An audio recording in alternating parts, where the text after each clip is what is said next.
திருவண்ணாமலை மாவட்டம் செய்யாறு அருகே 15 வயது சிறுமி கூட்டு பாலியல் வன்கொடுமை செய்யப்பட்ட விவகாரம் தொடர்பாக தமிழக டிஜிபிக்கு தேசிய பெண்கள் நல ஆணையம் நோட்டீஸ் அனுப்பியிருக்கிறது. அது குறித்து அண்மை செய்தியாக பார்த்து வருகிறோம்.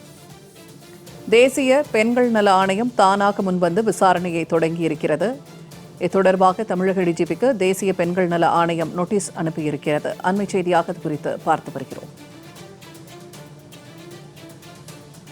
2 தினங்களுக்கு முன்பு செய்யாறு அருகே தனது பாட்டி வீட்டிற்கு சென்ற சிறுமி பாலியல் வன்கொடுமை செய்யப்பட்டார். இதனைத் தொடர்ந்து இதுகுறித்து தேசிய மகளிர் ஆணையம் கண்டனம் தெரிவித்திருந்தது. இது தொடர்பான வழக்கும் பதியப்பட்டிருக்கிறது. கூடுதல் தகவல்களை தருகிறார் சிறப்பு செய்தியாளர் யோகேஸ்வரன். யோகேஸ்வரன், இப்ப இந்த சிறுமி வன்கொடுமை தொடர்பாக தேசிய மகளிர் ஆணையம் நோட்டீஸ் அனுப்பியிருக்கிறார்கள் தமிழக டிஜிபிக்கு. இந்த வழக்கு தொடர்பான கூடுதல் விவரங்கள் என்ன? பூர்ணிமா, சரியா ஒரு 2 நாட்களுக்கு முன்பாக திருவண்ணாமலை மாவட்டம் செய்யாறு பகுதியில் இருக்கக்கூடிய பிரம்மதேசம் அப்படின்னு பெயரிடப்பட்டிருக்கூடிய ஒரு கிராமத்துல ஒரு 15 வயது மதிக்கத்தக்க சிறுமிக்கு பாலியல் வன்கொடுமை நிகழ்ந்ததாக செய்திகள் வெளியாகி இருந்தது.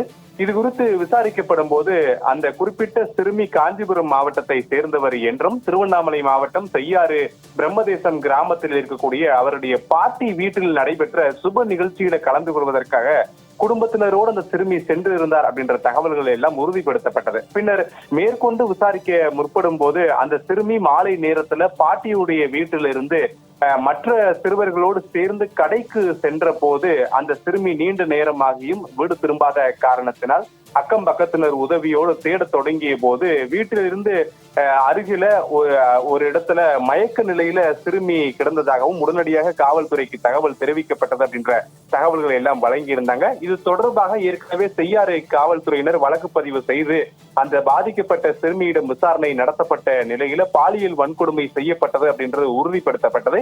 இது தொடர்பாக வழக்கு பதிவு செய்து விரிவான விசாரணையை எல்லாம் செய்யாறு காவல்துறையினர் மேற்கொண்டு வராங்க. இந்த நிலையில தமிழகத்துல பெண்களுக்கு எதிரான குற்றங்கள் தொடர்ந்து அதிகரித்து வருகிறது. குறிப்பாக இந்த திமுக ஆட்சியில அதிகரித்து வருகிறது என பாஜகவினுடைய முன்னாள் தமிழக மாநில தலைவர் அண்ணாமலை உள்ளிட்ட பலரும் கடுமையான கண்டனங்களை இந்த விவகாரத்தில் தெரிவித்திருந்ததோடு பாதிக்கப்பட்ட சிறுமிக்கு நியாயம் கிடைக்க வேண்டும், நீதி கிடைக்க வேண்டும் என்ற எல்லாம் அவர்கள் தங்களுடைய கருத்துக்களை எல்லாம் சமூக வலைதளங்கள்ல பதிவிட்டு இருந்தார்கள். இந்த நிலையிலே தேசிய மகளிர் ஆணையமானது இந்த விவகாரங்கள் தொடர்பாக தானாக முன்வந்து வழக்கு பதிவு செய்து விசாரணையை தொடங்கி இருப்பதாக தேசிய மகளிர் ஆணையம் அதிகாரப்பூர்வமாக தெரிவித்திருக்கிறது.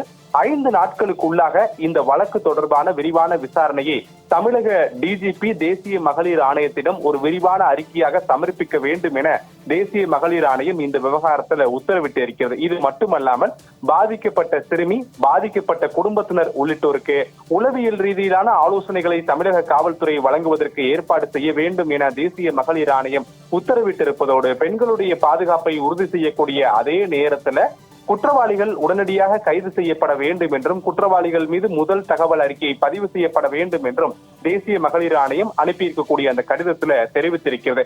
ஏற்கனவே கடந்த சில வருடங்கள்ல இது போன்ற பல்வேறு விவகாரங்கள்ல பெண்களுக்கு எதிரான பாலியல் குற்ற விவகாரங்கள்ல தேசிய மகளிர் ஆணையம் தானாக முன்வந்து வழக்கு பதிவு செய்து விசாரணை நடத்தி தமிழக காவல்துறையிடமிருந்து அறிக்கை நடத்துவதும், சில நேரங்களில் தேசிய மகளிர் ஆணையத்தினுடைய குழுக்கள் நேரடியாக வந்து பாதிக்கப்பட்ட சிறுமி மற்றும் அவருடைய பெற்றோரிடம் விசாரணை நடத்தி இருக்கக்கூடிய நிலையில தமிழக சட்டமன்ற தேர்தலுக்கு 2 நாட்களுக்கு முன்பாக திருவண்ணாமலையில் 15 வயது சிறுமி பாலியல் வன்கொடுமை செய்யப்பட்ட விவகாரம் தேசிய அளவுல பெரும் சர்ச்சையாக இருக்கக்கூடிய நிலையில இந்த விவகாரங்கள் தொடர்பாக தேசிய மகளிர் ஆணையம் தானாக முன்வந்து வழக்கு பதிவு செய்திருப்பதோடு 5 நாட்களுக்குள்ளாக தமிழக டிஜிபி விரிவான அறிக்கை என்பதை தேசிய மகளிர் ஆணையத்திடம் பிறப்பிக்க வேண்டும் என்ற அந்த உத்தரவு என்பதும் வழங்கப்பட்டிருக்கிறது. பூர்ணிமா, தகவல்களை பகிர்ந்து கொண்டமைக்கு நன்றி யோகேஸ்வரன்.